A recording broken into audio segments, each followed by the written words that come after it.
A nuclear-armed brawl. The website Axios is reporting that a U.S. military aide carrying the nuclear codes was being blocked from following President Trump into China's Great Hall during the president's trip there in November.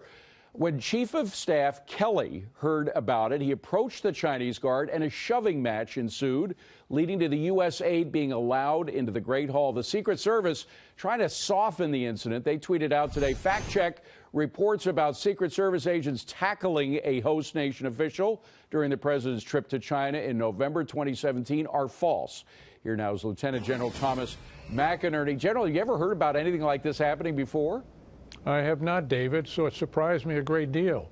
Well, as you heard, the Secret Service is suggesting that General Kelly didn't tackle anybody, but the story didn't say that he tackled anybody. I think they're trying to make the best of a bad situation here.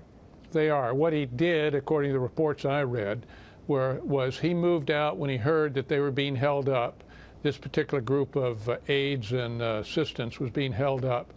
He immediately went out, went to where he was being held up, told the whole group to move through, and the Chinese guard didn't want that to happen, and he put his hand up on General Kelly, who nicely removed it.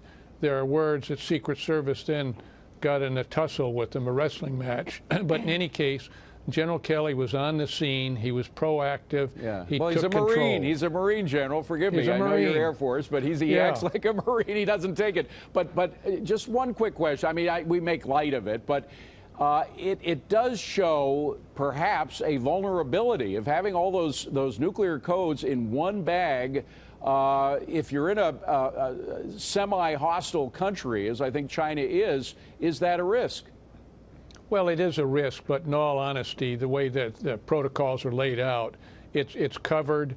They're very careful what they do with it, and they've always got people around them, a two-man concept, et cetera.